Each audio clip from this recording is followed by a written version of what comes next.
നമ്മൾ പലപ്പോഴും അള്ളാനെ ഏൽപ്പിക്കണില്ല എന്നതാണ് പ്രശ്നം. അബ്ദുൽ ഖാദർ ഈസ ഹലബ് റഹ്മത്തുള്ളാഹി അലൈഹി തന്റെ ഹഖായിഖുൻ തസവ്വുഫിന്റെ ആദ്യ ഭാഗത്ത് ഒരു കഥ പറയുന്നുണ്ട്. ബഹുമാനപ്പെട്ട സയ്യിദുനാ മൂസ നബി അലൈഹിസ്സലാമിന്റെ അടുക്കൽ ഒരു ദിവസം ഒരാൾ വന്നു. മൂസാ നബി അലൈഹിസ്സലാമിന്റെ അടുക്കൽ ഒരു ദിവസം ഒരാൾ വന്നിട്ട് പറഞ്ഞു, മൂസാ നബിയെ, എനിക്ക് വേണ്ടി നിങ്ങളൊന്ന് ദുആ ചെയ്യണം എന്ന് പറഞ്ഞു. സയ്യിദുനാ മൂസ അലൈഹിസ്സലാം ചോദിച്ചു, അനക്ക് ഞാൻ എന്തിനാ ദ്വാരക്കണ്ട് എന്ന് ചോദിച്ചു. അയാൾ പറഞ്ഞു, എനിക്ക് സ്വർഗത്തിൽ നിങ്ങളെ തൊട്ടടുത്തുള്ള കസാലയിൽ ഇങ്ങനെ ഇരിക്കണം, അതിനാ ദ്വാരക്കണ്ട് എന്ന് പറഞ്ഞു. മൂസാ നബി പറഞ്ഞു, അത് നടക്കാൻ ലേശം പ്രയാസാണ്. ഞാൻ അള്ളാന്റെ അമ്പിയാക്കളിൽ പെട്ട ആള്, അമ്പിയാക്കളിൽ തന്നെ പ്രധാനിയായ ഉലുൽ അസ്മുകൾ എന്ന പേരായ പ്രധാനികളിൽ പെട്ട ഒരാള് സ്വർഗത്തിൽ ഇന്റെ അടുത്ത് എങ്ങനെ ജീവിക്കുക, അത് നടക്കൂല, ലേശം പ്രയാസാണ്. അയാള് പറഞ്ഞു, അതൊന്നും പറഞ്ഞാ പറ്റൂല, ദ്വാരക്കിയാണ്. കൈ പിടിച്ചു കാണ്ട് പൊന്തിച്ചു ദ്വാരക്കിയാണ്. അവസാനം മൂസാ നബി അലൈഹി ഇസ്ലാം ദ്വാരുന്നു, പടച്ചോനെ, സ്വർഗത്തിൽ ഇയാളെ എന്റെ തൊട്ടടുത്തിരുത്തണേന്ന് ദ്വാരുന്നു. ദ്വാരൊക്കെ കഴിഞ്ഞ് സദസ്സൊക്കെ പിരിഞ്ഞ് അയാൾ പോയി, മൂസാ നബിയും പോയി. പിറ്റേന്ന് രാവിലെ ശിഷ്യന്മാര് വന്നു. മൂസാ നബി അലൈഹി ഇസ്ലാമിന്റെ തിൽമീദന്മാര് വന്നപ്പോ ഓല് പറഞ്ഞു, മഹാനവറുകളെ, ഇന്നലെ നമ്മളെടുത്ത് വന്നിട്ട് സ്വർഗത്തിൽ നിങ്ങളെടുത്ത കസേലയിൽ ഇരിക്കാൻ വേണ്ടി ദ്വാരപ്പിച്ചു പോയൊരു മനുഷ്യല്ലേ, അയാളെ നരി പിടിച്ചു തിന്നു എന്ന് പറഞ്ഞു ശിഷ്യന്മാര്. അതില് മൂസാ നബി അലൈഹി ഇസ്ലാം അള്ളാഹുവോട് ചോദിച്ചു, പടച്ചോനെ, എന്തൊരു പണിയപ്പോ ഈ കാട്ടിയത്? അയാള് സ്വർഗത്തിൽ ഇന്റെ അടുത്തിരിക്കാൻ വേണ്ടി ദ്വാരപ്പിച്ചു പോയിട്ട് ഒരു 4 ദിവസം മര്യാദക്ക് ഇബാദത്തെടുത്ത് നല്ല നിലക്ക് ജീവിച്ച് മരിക്കുകയാണെങ്കിൽ എനിക്കൊരു സമാധാനം ഉണ്ടായിരുന്നു. ദ്വാരപ്പിച്ച് പോയേക്കിന് തന്നെ അയാള് മരിച്ചത് എന്തേന്ന് ചോദിച്ചു. അല്ലാഹു റബ്ബുൽ ഇസ്സത്ത് മൂസ നബി അലൈഹി ഇസ്ലാമിനെ വഹി അറിയിച്ചു, മൂസേ, ഇങ്ങക്ക് അയാളെ പരിചയമുണ്ടോന്ന് ചോദിച്ചു. അതില് പറഞ്ഞു, പരിചയമൊന്നുമില്ല പറഞ്ഞു. എന്നാ ഞാൻ പറഞ്ഞുതരാം. അയാള് ജീവിതത്തിൽ ഒരിക്കലും മനസ്സറിഞ്ഞ് എന്നെ ഒന്ന് വിളിച്ചിട്ടില്ല. മനസ്സറിഞ്ഞുകൊണ്ട് ഇന്നുണ്ടല്ലൊരു വിളി, പടച്ചോനെ റബ്ബേ എന്നുള്ളൊരു വിളി ജീവിതത്തിൽ ഒരിക്കലും അയാൾ വിളിച്ചിട്ടില്ല. നരി പിടിക്കാൻ വേണ്ടി ചാടിയേക്കിനുണ്ട് അയാൾ ഇന്നൊരു വിളിയാണ് വിളിച്ചിട്ട്, ആ ഒരൊറ്റ വിളിയാണ് സ്വർഗത്തിൽ നിങ്ങൾ അടുക്കൽ ഇരിക്കാൻ അദ്ദേഹത്തിന്റെ ജീവിതത്തിൽ ആകെയുള്ളത് എന്ന് അല്ലാഹു റബ്ബുൽ ഇസ്സത്ത് വഹി അറിയിക്കുന്നു. സയ്യിദുനാ മൂസാ അലൈഹിസ്സലാം നമ്മളെ റബ്ബിനെ മനസ്സറിഞ്ഞ് ഇതുവരെയും ഒറ്റ വിളി വിളിച്ചിട്ടുണ്ടോ എന്നൊന്ന് ആലോചിച്ചോട്ടെ. ഉണ്ടാവില്ല. ദ്വാരക്കാൻ വേണ്ടി നമ്മൾ എന്തെങ്കിലുമൊക്കെ കൊടുക്കും, എന്നാലും നമ്മൾ ദ്വാരക്കൂല. അങ്ങനെയാണ്. മജ്ലിസുന്നൂർക്ക് 313 ദ്വാരക്കാൻ. എനിക്ക് ഒഴിവില്ല, ഞാൻ പോവുകയാണ് അറിയാം. മൂപ്പർക്ക് ദ്വാരക്കായില്ല, എന്തേലും കൊടുക്കണം കേട്ടോ, വേറെ കാര്യം. പക്ഷെ കൊടുത്താൽ മാത്രം പറയാം, നമ്മക്കൊന്നും ദ്വാരക്ക ഒഴിവാണ്. ദ്വാന്റെ കാര്യത്തിൽ നമ്മൾ ഭയങ്കര വലിയ പിഷ്കന്മാരാണ്. ദ്വാന്റെ കാര്യത്തിൽ വലിയ പിഷ്കന്മാരാണ്. മഗ്‌രിബ് നിസ്കാരം കഴിഞ്ഞിട്ട് അങ്ങാടിത്തെ പള്ളിയില് ദ്വാ സമ്മേളനം നടത്തണം എന്നല്ല ഞാൻ ഈ പറഞ്ഞത്. ഒറ്റക്കുള്ള ദ്വാരെ പറ്റിയിട്ടാണ് ഞാൻ ഈ പറഞ്ഞത്. ഭയങ്കര പിഷ്കത്തരാണ് ദ്വാരക്കാൻ. ദ്വാരക്കന്നല്ലേ നമ്മള്. ഒന്ന് ആലോചിച്ച് നോക്കി, അവരെ കാര്യം ആലോചിച്ച് നോക്കി. നമ്മൾ ഒറ്റക്ക് ദ്വാരക്കലുണ്ടോ? ആരും ഇല്ലെങ്കിൽ ദോറസ്കാരം കഴിഞ്ഞിട്ട് നമ്മളാണ് തിരിച്ചു കഴിയാം. ആരെങ്കിലും ഉണ്ടെങ്കിൽ നമ്മൾ റബ്ബനാത്തിന ഫിദ്ദുനിയ എന്ന ഒറ്റ വാക്കിൽ ദ്വാരക്കോ മതി. എന്നാ അതെങ്കിലും വേണ്ടേ? ദ്വാരക്കൂല. സ്വകാര്യതയിലുള്ള മനുഷ്യന്റെ ദുആ, ചെറിയ ചെറിയ കാര്യങ്ങൾക്കുള്ള ദുആ വലിയ ദർജ ഉണ്ടാക്കുന്നതാണ്. നമ്മളാരും ചെറിയ കാര്യത്തിന് ദ്വാരക്കലില്ല. ക്യാൻസർ തരരുതേ, കുഷ്ഠം തരരുതേ, വെള്ളപ്പാണ്ട് തരരുതേ, അപകട മരണം തരരുത്, ഇതൊക്കെ നമ്മൾ ദ്വാരക്കും. പടച്ചോനെ, എനിക്ക് പനി തരരുതേ, ജലദോഷം തരരുതേ, മൂക്കൊലിപ്പ് തരരുതേ, തലവേദന തരരുതേ, ദ്വാരക്കൂല. ആലോചിച്ചാൽ നമ്മളാരെങ്കിലും ദ്വാരം നിൽക്കണോ? നിങ്ങളെന്ന് പറഞ്ഞാൽ ഇനിയും കൂട്ടിയിട്ട് നമ്മളാരെങ്കിലും ദ്വാരം നിൽക്കണോ? നമ്മൾ ദ്വാരക്കൂല. അതിനെന്താ കാരണം? ചില വിവരങ്ങൾ നമ്മളെ അള്ളാഹുവിൽ നിന്ന് വല്ലാതെ അകറ്റും. ചില വിവരം അള്ളാഹുവിൽ നിന്ന് വല്ലാതെ അകറ്റും. പനിക്ക് പാരസിറ്റാമോൾ മതി എന്ന വിവരമാണ് ദ്വാരക്കാതിരുന്നതിന്റെ കാരണം. തലവേദനക്ക് ക്രോസിന് മതി എന്ന വിവരമാണ് ദ്വാരക്കാത്തതിന്റെ കാരണം. മൂക്കൊലിപ്പിന് കൊമ്പഞ്ചാതി മതി എന്ന വിവരമാണ് ദ്വാരക്കാത്തതിന്റെ കാരണം. ചില വിവരങ്ങൾ അള്ളാഹുവിൽ നിന്ന് മനുഷ്യരാകറ്റും. വിവരം ഒരു മനുഷ്യന് ഉണ്ടാവേണ്ടത് അള്ളാഹുവിലേക്ക് അടുപ്പിക്കാനാണ്. എന്നാൽ അള്ളാഹുവിൽ നിന്ന് അകറ്റാൻ ചില വിവരങ്ങൾ ഉപകരിക്കും.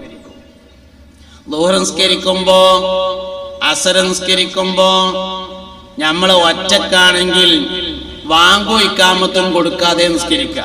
ഒതുണ്ടാക്കിയിട്ട് കയറി ചെന്നുങ്ങാണ്ട് ളുഹർ നിസ്കരിക്കുകയാണെങ്കിൽ അല്ലാഹു അക്ബർ, അസർ നിസ്കരിക്കുമ്പോ അല്ലാഹു അക്ബർ, നമ്മൾ വാങ്കു ഇക്കാമത്തും കൊടുക്കൂല. എന്നാല് പൊന്നാനി മൗനത്തുൽ ഇസ്ലാം സഭ എന്ന് പറഞ്ഞൊരു സ്ഥാപനമുണ്ട്, പൊതുവിശ്വാസികൾ പഠിക്കുന്ന സ്ഥാപനം. ആ സ്ഥാപനത്തിൽ ളുഹറിന്റെ വഖത്തിലോ അസറിന്റെ വഖത്തിലോ മഗ്രിബിന്റെ വഖത്തിലോ ഒക്കെ ചെന്നിട്ട് നമ്മൾ ആരെങ്കിലും ഒറ്റക്ക് നിസ്കരിക്കുന്നുണ്ടെങ്കിലോ ഒന്ന് നോക്കിയാല് ബാങ്കും ഇഖാമത്തും കൊടുക്കാതെ ആരും നിസ്കരിക്കണുണ്ടാവൂല. എന്തേ കാരണം? അവർക്ക് ബാങ്കും ഇഖാമത്തും സുന്നത്താണെന്ന് അറിയില്ല, ഓരത് സുന്നത്താന്ന് മനസ്സിലാക്കിയിട്ടില്ല എന്നുള്ളതാണ് പ്രശ്നം. നമ്മൾ വാങ്ങ് കൊടുക്കൂല, എന്തേ കാരണം?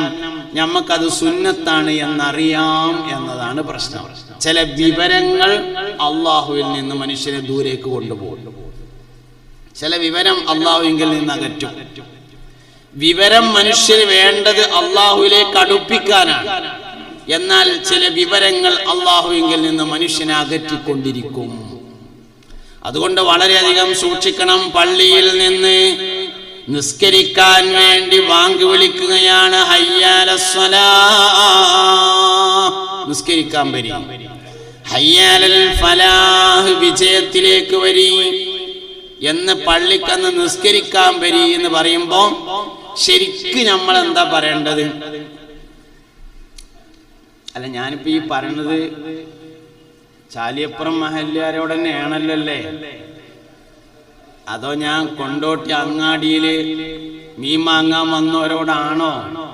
മീൻ വാങ്ങാൻ വന്നവരോട് വയത് പറഞ്ഞാല് വയലിങ്ങനെ കേൾക്കണേന്റെ ഇടയിൽ കൂടെ ഓലിങ്ങനെ പുതിയ മീൻകൊട്ട വന്നോന്ന് ഇങ്ങനെ നോക്കും. അങ്ങനെ ഉണ്ടാവും. അങ്ങാടിയിൽ വയത് പറയണമെങ്കിൽ നല്ല പരിശീലനമാണ്. അത് രാഷ്ട്രീയക്കാർക്കൊക്കെ നടക്കുള്ളൂ. കാരണം ഓലെ സംബന്ധിച്ച് കേട്ടാലും വേണ്ടിയില്ല കേട്ടില്ലെങ്കിലും വേണ്ടിയില്ല, പറഞ്ഞു തീർത്താൽ മതി. അങ്ങനെയാണ്. ഞാൻ ഇവിടെ പറഞ്ഞു തീർക്കാൻ വന്നതല്ല, എഡിറ്റ് ചെയ്യാനൊന്നും ഉണ്ടാവില്ല. ഞാൻ ഈ പറഞ്ഞത് ഹർഫംബി ഹർഫ് ജീവിതത്തിലാണ് കൊണ്ടുവരണം. എന്നാലേ വന്നത് മുതലാവുള്ളൂ. അല്ലെങ്കിൽ എൻ്റെ അവിടെ മഴ ഉണ്ട്, അല്ലാതെ നിങ്ങളവിടെ മാത്രമൊന്നുമല്ല മഴ. ഈ മഴയത്ത് രാവിലെ നീച്ചു പോന്നിട്ടുള്ളത് ഈ പറഞ്ഞയിലെ ഓരോ ഹർഫും നിങ്ങൾക്ക് ജീവിതത്തിൽ ഉപകാരപ്പെടണം എന്ന് കരുതിയിട്ടാണ്. എന്നാലേ എനിക്കും കാര്യമുള്ളൂ, നിങ്ങൾക്കും കാര്യമുള്ളൂ, സംഘടിപ്പിച്ചവർക്കും കാര്യമുള്ളൂ, എല്ലാവർക്കും കാര്യമുള്ളൂ. അതുകൊണ്ട് തല ഇങ്ങോട്ട് വെച്ചിട്ട്, ഉടലെവിടെ ആയാലും കുഴപ്പമില്ല, തല ഇവിടെ ഈ സദസ്സിൽ വെച്ചിട്ട് ഇങ്ങനെ ഇരിക്കും. അപ്പൊ ഞാൻ അങ്ങനെ പറയും. അല്ല, നിങ്ങൾക്ക് വേറെ എന്തെങ്കിലും പണി ഉണ്ട് എന്ന് തോന്നിയാൽ ഞാനും ആ പണി എടുക്കും. നിങ്ങളെല്ലാവരും ഉറങ്ങുകയാണെങ്കിൽ ഞാനും ഉറങ്ങിക്കോളാം. നിങ്ങളെല്ലാവരും മൊബൈലുമ കളിക്കുകയാണെങ്കിൽ എനിക്കും ഉണ്ട് ഒരു മൊബൈല് പുതിയത്, ഞാനും കളിച്ചോളാം. ഇങ്ങോട്ട് നോക്കി ഇങ്ങനെ ഇരുന്നാ ഞാൻ ഇങ്ങനെ പറയാം. അങ്ങനെയാണ്. അശ്റഖൽ ബദ്റു അലൈനാ ഫഖ്തഫത് മിൻഹുൽ ബുദൂറു മിസ്ല ഹുസ്നിക മാ റഅയ്നാ ഖത്തു യാ വജ്ഹ സുറൂരി യാ നബി സലാം അലൈക്കും യാ റസൂൽ സലാം അലൈക്കും യാ ഹബീബ് സലാം അലൈക്കും സലവാത്തുല്ലാഹ് അലൈക്കും. അപ്പൊ പള്ളിയിൽ നിന്ന് നിസ്കരിക്കാൻ വരീ എന്ന് പറയാണ്. ഹയ്യാലസ്സലാഹ്, നിസ്കരിക്കാൻ വരൂ എന്ന് പറയുമ്പോ ശരിക്കും എന്താ പറയേണ്ട മറുപടി?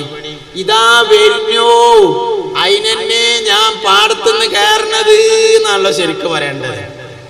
പക്ഷെ എന്താ പറയാൻ പറഞ്ഞത്? ലാ ഹൗല വലാ ഖുവത ഇല്ലാ ബില്ലാഹിൽ അലിയിൽ അസീം. ഉന്നതനും മഹാനുമായ അല്ലാഹു വിചാരിച്ചാൽ അല്ലാതെ വരാൻ കഴിയൂല. ലാ ഹൗല തവക്കുലിന്റെ ദിക്റാണ്. ലാ ഹൗല തവക്കുലിന്റെ ദിക്റാണ്.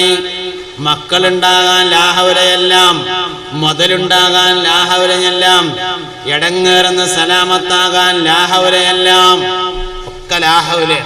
എന്താണ് അത്? തവക്കുലിന്റെ ദിക്റാകുന്നു എന്നതാണ് അതിന്റെ പ്രത്യേകത.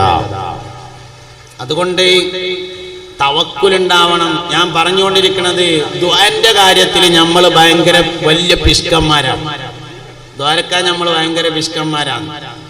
ആശുപത്രിന്ന്, മെഡിക്കൽ കോളേജിൽ നിന്ന് ഡോക്ടർ പറഞ്ഞു നിങ്ങൾ പേരേക്ക് കൊണ്ടേക്കോളി, ഇനിങ്ങള് മതപരമായി എന്തെങ്കിലുമൊക്കെ ചെയ്യാണ്ടെങ്കിൽ അതും ചെയ്തോളി, അല്ലാതെ ഇനി മെഡിക്കൽ സയൻസിന് ഒന്നും കാര്യമായിട്ട് ചെയ്യാല്ല എന്ന് പറഞ്ഞിട്ട് ആംബുലൻസിൽ വാപ്പാനെ വീട്ടിലേക്ക് മടക്കുമ്പോ മക്കള് ഫോൺ എടുത്തിട്ട് പള്ളിക്കത്തെ മൂലയിലേക്ക് തങ്ങൾ വാപ്പാക്ക് വിളിക്കും, തങ്ങളെ വാപ്പാനെ ആശുപത്രിയിൽ നിന്ന് മടക്കാണ്, നല്ലോണം ദ്വാരക്കണട്ടോ, ദുആ അല്ലാതെ ഇനിയൊന്നും വേറെ പ്രതീക്ഷ ഇല്ല എന്ന് ഡോക്ടറും പറഞ്ഞിട്ടുണ്ട് എന്ന് പറയും. ഇനി ദ്വാരക്കല്ലാതെ എന്താപ്പ കാട്ടുക? ഇനി നമ്മള് വേറെ ഒന്നും ചെയ്യാനില്ലല്ലോ, ദ്വാരക്കല്ലാതെ എന്താപ്പ നമ്മള് കാട്ടുക എന്ന് പറഞ്ഞ അതിന്റെ അർത്ഥം ദ്വാരക്കല്ലാതെ എന്തെങ്കിലും കാട്ടാനുണ്ടായിരുന്നുവെങ്കിൽ അതും കൂടി കാട്ടിയിട്ടാണ് ഞാൻ ദ്വാരക്കാതാണ് ആ പറഞ്ഞതിന്റെ അർത്ഥം. മനസ്സിലായില്ല? നമ്മളെപ്പോഴാ ദ്വാരക്കല്ലാതെ ഇനി വേറെ ഒന്നും ചെയ്യാനില്ലെങ്കിൽ അവസാനം ദ്വാരക്കും. അങ്ങനെയാണ്.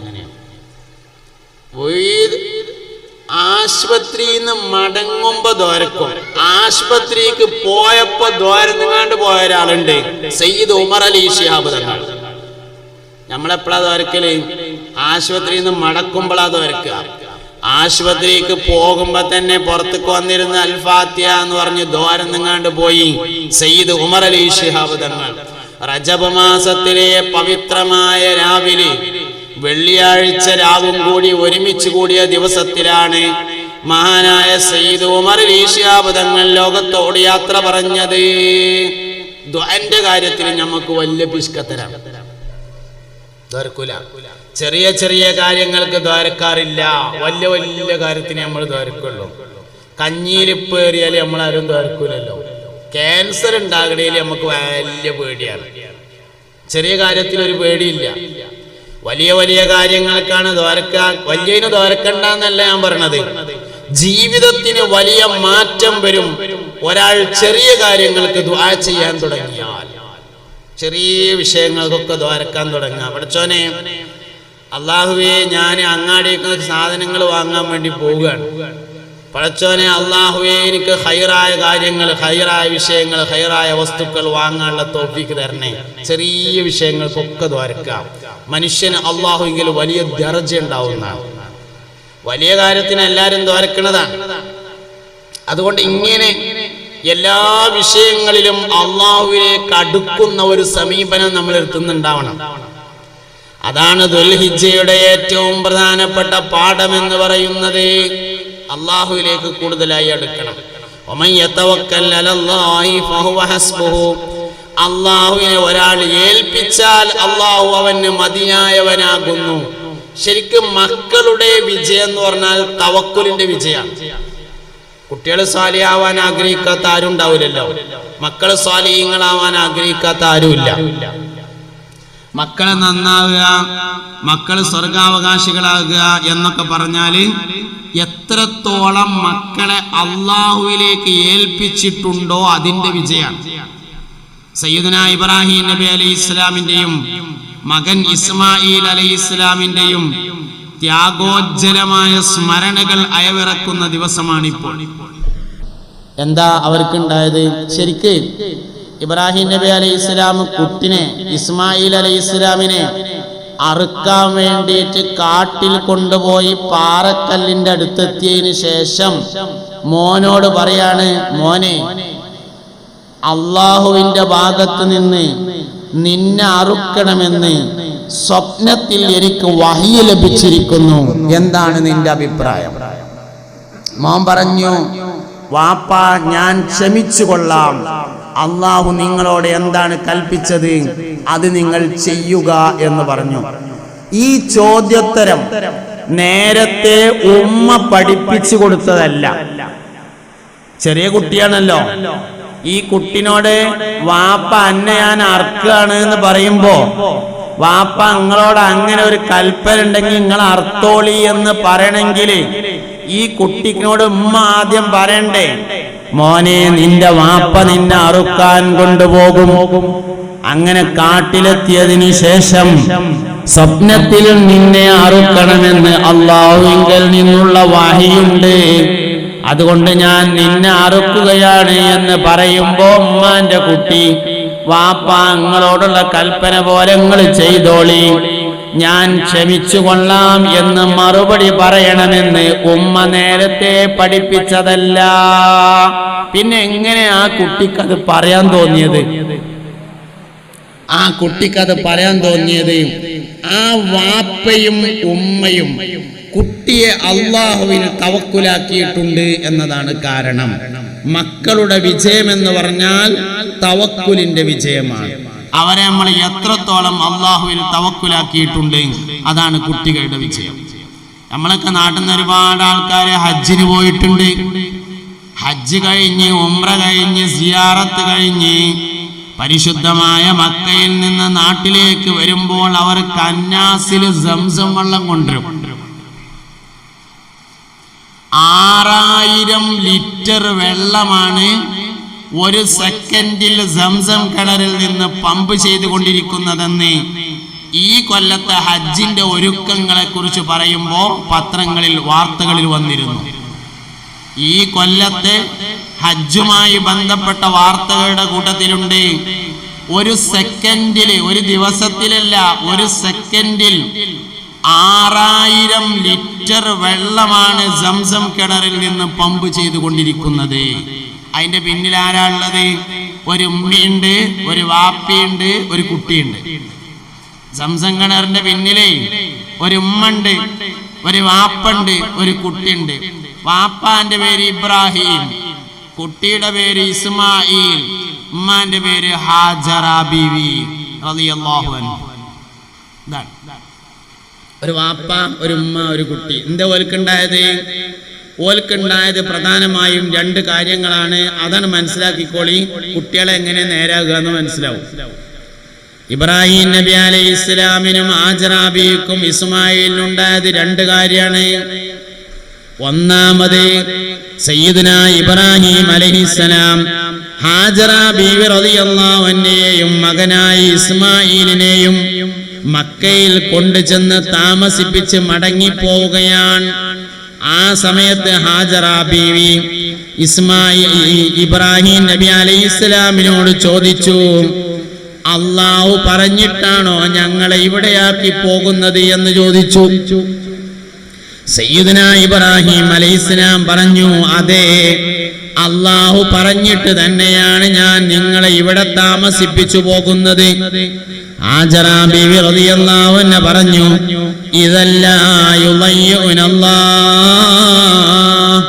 അല്ലാഹു പറഞ്ഞിട്ടാണ് ഇവിടെ ആക്കി പോകുന്നതെങ്കിൽ അല്ലാഹു ഞങ്ങളെ വെറുതെയാക്കുകയില്ല എന്ന് മറുപടി പറഞ്ഞു. ഇബ്രാഹിം നബി അലൈഹിസ്സലാം പോയി. മഹാനായ സയ്യിദുന ഇബ്രാഹിം അലൈഹിസ്സലാം ഒരു ചെറിയ കുന്നുണ്ടായിരുന്നു. ആ കുന്നിന്റെ മറുഭാഗത്ത് ചെന്ന് തിരിഞ്ഞു നിന്നിട്ട് ദുആ ചെയ്തു, പടച്ചവനെ, എന്റെ മക്കൾക്ക് ഭൂമിയിലെ പഴങ്ങളിൽ നിന്ന് നീ ഭക്ഷിപ്പിക്കണമേ. സയ്യിദുന ഇബ്രാഹിം അലൈഹിസ്സലാം യാത്രയായി. സയ്യിദുന ഇബ്രാഹിം അലൈഹിസ്സലാം ഭാര്യക്കും മകനും വേണ്ടി ഒരു പാത്രത്തിൽ നിറയെ കാരക്കയും വേറെ ഒരു തോൽപാത്രത്തിൽ നിറയെ വെള്ളവും വെച്ചു കൊടുത്തിരുന്നു. വെള്ളം തീർന്നു, കാരക്ക തീർന്നു, ഭക്ഷണമില്ലാതെയായി, വെള്ളമില്ലാതെയായി. അക്കാരണത്താൽ തന്നെ മുലയിലെ മുലപ്പാലും തീർന്നു. ഹാജറ ബീവി റളിയല്ലാഹു അൻഹ കുട്ടിയെ അവിടെ തന്നെ കിടത്തിയതിനു ശേഷം വെള്ളം അന്വേഷിച്ചു കൊണ്ടിറങ്ങി. സഫ എന്ന പേരായ കുന്നിന്റെ മുകളിൽ കയറിയിട്ട് ഒരാളുടെ ഉയരത്തിൽ കയറിയതിനു ശേഷം തിരിഞ്ഞു നോക്കുമ്പോ കുട്ടിയുടെ അടുത്തേക്ക് ചെന്നായ ഓടി വരുന്നത് കണ്ടു. ഇബ്രാഹിം നബി അലൈഹി ഇസ്ലാം ഹാജറ ബീവി റളിയല്ലാഹു അൻഹ ഇറങ്ങി വന്നു. ചെന്നായെ ഓടിച്ചതിന് ശേഷം മറുവ എന്ന കുന്നിലേക്ക് വെള്ളം അന്വേഷിച്ചു പോയി. ഒരാളുടെ ഉയരത്തിൽ കയറിയിട്ട് തിരിഞ്ഞു നോക്കുമ്പോ കുട്ടിയുടെ അടുത്തേക്ക് വീണ്ടും ചെന്നായ വരുന്നത് കണ്ടു. ചെന്നായ ഓടിച്ചതിന് ശേഷം സഫയിലേക്ക് വീണ്ടും പോയി. നല്ലോണം ആലോചിക്കണേ, മുല കുടിക്കുന്ന കുട്ടിയാണ്. ഈ കുട്ടിനെ വെള്ളമില്ലാതെ ഭക്ഷണമില്ലാതെ ഒരു സ്ഥലത്ത് ഒറ്റപ്പെട്ടാല് ഉമ്മ വെള്ളം അന്വേഷിച്ചു പോകുമ്പോ കുട്ടിനെ അവിടെ കിടത്തിയിട്ടല്ല പോണ്ടത്, കുട്ടിനെ തോളിലിട്ടിട്ടാ പോണ്ടത്. ആലോചിച്ച് നോക്കി. ഇസ്മായിൽ അലൈഹിസ്സലാം എന്താ ഏറ്റിയ വന്നാത്ത കുട്ടിയായിരുന്നോ? അല്ല. സയ്യിദുനാ ഇസ്മായിൽ അലൈഹിസ്സലാം കനം കൂടുതലുള്ളതുകൊണ്ടല്ല. പിന്നെ എന്തേ ഹാജറ ബീവി എടുക്കാതെ പോയത്? ഞങ്ങളെ ഇവിടെയാക്കാൻ അല്ലാഹു പറഞ്ഞതാണോ എന്ന് ഹാജറ ബീവി റളിയല്ലാഹു അൻഹ ഇബ്രാഹിം അലൈഹിസ്സലാമിനോട് ചോദിച്ചിരുന്നു. ഇബ്രാഹിം അലൈഹിസ്സലാം അതിന് അതേ എന്ന് മറുപടിയും നൽകിയിരുന്നു. അതേന്ന് മറുപടിയും പറഞ്ഞിട്ടുണ്ട്. അതുകൊണ്ട് ഇവിടെ ആക്കാൻ വേണ്ടി അല്ലാഹു തആല പറഞ്ഞതുകൊണ്ടല്ലേ ഇവിടെ ആക്കിയത്. അതുകൊണ്ട് ഇവിടെ തന്നെ നിൽക്കട്ടെ എന്ന തവക്കുലാണ് യഥാർത്ഥത്തിൽ ഹാജറ ബീവി റളിയല്ലാഹു അൻഹ ഇസ്മായിൽ അലൈഹിസ്സലാമിനെ എടുക്കാതിരിക്കാൻ കാരണം. അപ്പോ സംസമിന്റെ പിന്നിൽ ഒന്നാമതുള്ളത് ഈ തവക്കുലാണ്. ഏത് കുട്ടികൾ വിജയിക്കണമെങ്കിലും വാപ്പിയും കുട്ടികളെ അള്ളാഹുവിൽ എത്ര കണ്ട് തവക്കുലാക്കിയിട്ടുണ്ടോ അതാണ് വിജയം. രണ്ടാമതുള്ളത് ഉമ്മാന്റെ ഒരു ആഗ്രഹമാണ്. വെള്ളമില്ലാതായി, ഭക്ഷണമില്ലാതെയായി, അവർ വിഷമിച്ചു. ഏറ്റവും വലിയ വിഷമം കുട്ടിയുടെ കാര്യത്തിലാണ് ഉണ്ടായത്. മുലയിലെ പാലും വറ്റി. കുട്ടിയുടെ കാര്യത്തിൽ വളരെയധികം വിഷമിച്ചപ്പോ ആ ഉമ്മ അള്ളാഹിനോട് ദ്വാരന്ന് പടച്ചോനെ, ഇന്റെ കുട്ടിക്ക് ഒരു തുള്ളി വെള്ളം തരണേന്ന് ദ്വാരന്നു. ഒരു ഉമ്മ തന്റെ മകന് വേണ്ടി അള്ളാഹുവിൽ തവക്കുലാക്കി ഒരു തുള്ളി വെള്ളം ആഗ്രഹിച്ചപ്പോൾ അള്ളാഹു തആല ഒരു സെക്കൻഡിൽ 6000 ലിറ്റർ വെള്ളം കൊടുത്തു. അതാണ് സംസം. ഒരു ഉമ്മാന്റെ ദ്വായാണ് അതിന്റെ പിന്നിലുള്ളത്. നമ്മളെ കുട്ടിക്ക് വേണ്ടി എത്ര ദ്വാരന്നിട്ടുണ്ട് എന്നുള്ളതാണ് പരിശോധിക്കേണ്ടത്. മക്കളുടെ വിജയത്തിന്റെ വളരെ പ്രധാനപ്പെട്ട അടിസ്ഥാനം ഉമ്മാന്റെയും വാപ്പാന്റെയും ദ്വായാണ്. വളരെ പ്രധാനപ്പെട്ട അടിസ്ഥാനാണത്. ബഹുമാനപ്പെട്ട സയ്യിദുന മുഹമ്മദ് ബിൻ ഇസ്മായിൽ ബുഖാരി റളിയല്ലാഹു അൻഹു, ബഹുമാനപ്പെട്ട ഇമാം ബുഖാരി റളിയല്ലാഹു അൻഹു, നമ്മള് രണ്ടാൾക്കാര് വർത്താനം പറഞ്ഞ് തമ്മ് തെറ്റിയാൽ പിന്നെ അടുത്ത ചോദ്യം ചോദിക്കുക ബുഖാരിയിലുണ്ടോന്നാണ്. ആ ഇമാം ബുഖാരി തമ്മ് തെറ്റിയാ ചോദ്യമാണ് എന്ത്? ബുഖാരിയിലുണ്ടോന്ന് ചോദിക്കും. ആ ബുഖാരി മുഹമ്മദ് എന്നാണ് പേര്, വാപ്പാന്റെ പേര് ഇസ്മായിൽ, മുഹമ്മദ് ബിൻ ഇസ്മായിൽ ബുഖാരി റളിയല്ലാഹു അൻഹു. മഹാനവറുകൾ ജന്മന കണ്ണു കാണാത്ത ആളായിരുന്നു. മഹാനവറുകൾ ജന്മന കണ്ണു കാണാത്തയാളായിരുന്നു. ഇമ്മ ദ്വാരന്നു പടച്ചോനെ, എന്റെ കുട്ടിയുടെ കണ്ണിന് കാഴ്ച തിരിച്ചു തരണേ. മഹാനായ സയ്യിദുന ഇസ്മായിൽ ബുഖാരി റളിയല്ലാഹു അൻഹു കാഴ്ച കിട്ടിയിട്ട് 4000 ഉസ്താദുമാരെ നേരിൽ കണ്ട് ഇൽമ പഠിച്ചു. 4000 ഉസ്താദുമാരെ. ഞമ്മക്ക് 4 ഉസ്താദുമാരുണ്ടോ മര്യാദക്ക്? അതിൽ തന്നെ 1ാം ക്ലാസ്സിലെ ഇബ്രാഹിം അല്ലാക്കാനെ ഓർമ്മ ഉണ്ടോ? അതാണ് പ്രശ്നം. ഞമ്മക്ക് ഉസ്താദുമാരില്ല, ഉള്ളവരെ ഓർമ്മയില്ല, മറന്നു. ആ ഒന്നിലില്ലേ, അത് ഉമ്മടി ചോദിച്ചോക്കട്ടെ. ഒന്നില് നമ്മളെ പഠിപ്പിച്ചത് ആരാന്ന് ഉമ്മടി ചോദിച്ചിട്ട് വേണം. അതാ സംഗതി. ഉസ്താദുമാരെ ഓർമ്മയില്ല. എന്നാൽ മഹാനായ സയ്യിദുന ഇസ്മായിലുൽ ബുഖാരി റളിയല്ലാഹു അൻഹു 4000 ആലിമീങ്ങളെ, പണ്ഡിതന്മാരെ, ഗുരുനാഥന്മാരെ നേരിൽ കണ്ടുകൊണ്ട് ഇൽമ പഠിച്ച മഹാനായി. അതിന്റെ പിന്നിലെ രഹസ്യം മഹാനവറുകളുടെ ഉമ്മയുടെ ദുആയായിരുന്നു. ദ്വാരക്കാൻ നമുക്ക് വലിയ മടിയാണ്. ദ്വാരക്കന്നല്ല, ഒറ്റക്കുള്ള ദ്വാ തന്നെ നമുക്കില്ല. നിങ്ങൾ എന്നോട് ചോദിച്ചോളി, ഞാൻ നിങ്ങൾക്ക് തന്നുകൊള്ളാം എന്ന് അള്ളാഹു പറഞ്ഞത് പറ്റിക്കാൻ വേണ്ടി പറഞ്ഞതല്ല, തരാൻ വേണ്ടി പറഞ്ഞ തന്നെയാണ്. ഓലാണ്ട് ചോദിച്ചട്ടെ കുറച്ച് കൊടുക്കാനൊന്നും ആവൂല എന്ന് കരുതി പറഞ്ഞതല്ല. പിന്നെന്താ? തരാൻ വേണ്ടി പറഞ്ഞു തന്നെയാണ്. പിന്നെ എന്തുകൊണ്ട് കിട്ടണില്ല? ഇപ്പൊ ഞാനൊന്നും ദ്വാരന്നാ കിട്ടൂല എന്ന് കരുതിയിട്ടാണ് നമ്മൾ ദ്വാരക്കണത്. അതാണ് കാരണം. നമ്മളോട് തന്നെയാണ് ദ്വാരക്കാൻ പറഞ്ഞിട്ടുള്ളത്, ഞമ്മക്ക് തന്നെയാണ് തരാന്നും പറഞ്ഞിട്ടുള്ളത്. കിട്ടും പക്ഷെ നമ്മൾ ദ്വാരക്കണില്ല. നമ്മൾ പലപ്പോഴും ദ്വാരക്കണില്ല. എന്താ ദ്വാരക്കാതിരിക്കാൻ കാരണം? ദണ്ണം മാറാൻ നമ്മൾ മനസ്സറിഞ്ഞ് ദ്വാരക്കൂല. അതിൻ്റെ എന്താ കാരണം എന്നറിയങ്ങള്? ദണ്ണം ഞമ്മക്ക് വലിയ അന്തസ്സായി. മനസ്സിലായില്ലല്ലോ നിങ്ങൾക്ക് മനസ്സിലായില്ലല്ലോ. ദണ്ണം മാറാൻ വേണ്ടി നമ്മൾ മനസ്സറിഞ്ഞ് ദ്വാരക്കലില്ല. എന്താ കാരണം? ദണ്ണം ഞമ്മക്ക് അന്തസ്സായിട്ടുണ്ട്. കല്യാണ നിഷേധന എന്നാലേ കല്യാണ നിഷേധനങ്ങനെ ചെന്നാല് ഒരു മധുരമില്ലാത്ത ചായ എന്ന് പറഞ്ഞേട്ടാ തോന്നും ഇതേതോ യൂണിവേഴ്സിറ്റിയിൽ നിന്ന് കിട്ടിയ PhD ആണ് ഇയാളീ വിളിച്ചു പറയണെന്ന് തോന്നും. ദണ്ണ നമുക്കൊരു അന്തസ്സാണ്. പ്രശ്നമൊന്നുമില്ലല്ലോ. ഇല്ല, അസുഖം നമുക്ക് ഭയങ്കര അന്തസ്സാണ്. ഞാൻ ഒരിക്കലും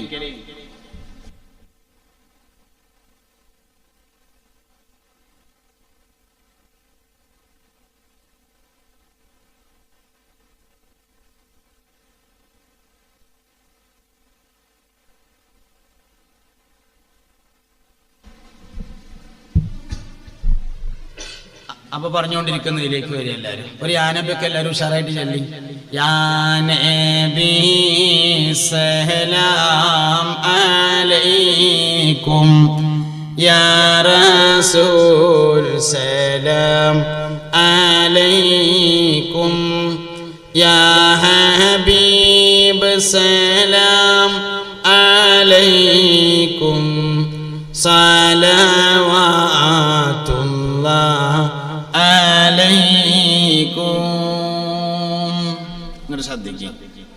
അല്ലാഹു സുബ്ഹാനഹു വ തആല നമ്മളോട് നിങ്ങൾ എന്നോട് ദ്വാരക്ക് ഞാൻ നിങ്ങൾക്ക് തരാം എന്ന് പറഞ്ഞിട്ടുണ്ട്. ഉദ്ഉനി അസ്തജിബ് ലക്കും, നിങ്ങൾ എന്നോട് ദുആ ചെയ്യണം ഞാൻ തന്നുകൊള്ളാം എന്ന് അല്ലാഹു പറഞ്ഞത് തരാൻ വേണ്ടി പറഞ്ഞതാണ്, പറ്റിക്കാൻ വേണ്ടി പറഞ്ഞതല്ല എന്നാണ് ഞാൻ പറഞ്ഞത്. തരാനുള്ളവനാണ് അല്ലാഹു. തരാന്ന് പറഞ്ഞാൽ തരുന്നവനാണ്. തന്നു എന്ന് കരുതിയിട്ട് ഒന്നും കുറയാത്തവനാണ് അല്ലാഹു തരാ. വേറെ വലിയ പൈസക്കാരൊക്കെ ആണെങ്കിൽ ആകെയുള്ള 30 സെന്റിന്ന് 10 സെന്റ് അമ്മക്ക് തന്നാല് പിന്നെ ബാക്കി 20 ഉണ്ടാവുള്ളൂ, പിന്നെ എനിക്ക് വൈദ്യം ഉണ്ടാവൂല എന്നൊക്കെ വിചാരിക്കാം. തന്നൂച്ചിട്ട് ഒരു കുറവുണ്ടാവാത്തവനാണ് അല്ലാഹു തആല. തരാം എന്ന് പറഞ്ഞാൽ തരുന്നവനാണ്, തരാൻ മാത്രം ഉള്ളവനാണ്. അങ്ങനത്തെ ആളാ നമ്മളോട് പറഞ്ഞത് നിങ്ങൾ എന്നോട് ദ്വാരക്ക് ഞാൻ നിങ്ങൾക്ക് തരാം. പിന്നെ എന്തുകൊണ്ട് കിട്ടണില്ല? കിട്ടാതിരിക്കാൻ കാരണം പല വിഷയങ്ങളിൽ നമ്മൾ ആത്മാർത്ഥതയോടുകൂടെ സുഖം മാറാൻ വേണ്ടി ദ്വാരക്കുമ്പോൾ യാതൊരു ആത്മാർത്ഥത ഉണ്ടാവില്ല. ആർക്കും ഇല്ല എന്നല്ല ഞാൻ പറഞ്ഞത്, മിക്കവാറും ഇല്ല. എന്താ കാരണം? ഒരു 8 ദിവസം മിംസിലായിരുന്നു എന്നൊക്കെ അങ്ങോട്ട് പറഞ്ഞത് വല്ല കുവൈത്ത് പോയി വരും പോലെ പറയാം. അസർസ്കാരം കഴിഞ്ഞിട്ട് പീടിക്ക് വന്നുങ്ങാണ്ടേ, അസർക്കാരം കഴിഞ്ഞാണ്ട് പീടിയിൽ വന്നിട്ട് സുലൈമാഖാന്റെ പീടിയിൽ നിന്ന് ചായ ഓർഡർ ചെയ്തുങ്ങാണ്ട് കാൽ ചായ അങ്ങനെ കുടിക്കുമ്പോ വരുന്നവരോട് പറയും ഞാൻ പോയി 8 ദിവസമായിട്ട് മിംസിലായിരുന്നു, മൂപ്പര് വല്ല ഖത്തറിൽ അവിടുത്തെ ഷെയ്ഖിന്റെ കൊട്ടാരത്തിലാന്ന് പറയും പോലെ പറയണത്. ദണ്ണ ഞമ്മക്കൊരു അന്തസ്സാണ്. അങ്ങനെ ആയി മാറിയിട്ടുണ്ട്. അസുഖം അങ്ങനെ അന്തസ്സാണെന്ന് വിചാരിക്കുന്നിടത്തോളം കാലം ആത്മാർത്ഥമായിട്ട് വരക്കൂല. അസുഖങ്ങൾ നമുക്ക് ഭയങ്കര സ്റ്റാറ്റസ്, ഭയങ്കര അന്തസ്സായി മാറിയിട്ടുണ്ട്. ആശുപത്രി കിടക്കുക, ദണ്ണുണ്ടാകുക, ഒരസുഖം ഇല്ല എന്ന് പറഞ്ഞാൽ നമുക്കൊരു രസമില്ല. കൊളസ്ട്രോളൊക്കെ രേശമുണ്ട്, പഞ്ചാരക്ക് രേശം സ്റ്റോക്ക് ഉണ്ട് എന്ന് പറയുമ്പോഴാണ് നമുക്ക് അടുത്ത നിശ്ചയത്തിന് പോകാൻ പറ്റുന്ന ഒരു കോലത്തേക്ക് ഞാൻ ആയിട്ടുണ്ട് എന്ന് തോന്നുന്നത്. ഇതാണ് ദണ്ണം മാറാത്തതിന്റെ കാരണം, ഇതാണ് അസുഖം മാറാത്തതിന്റെ കാരണം.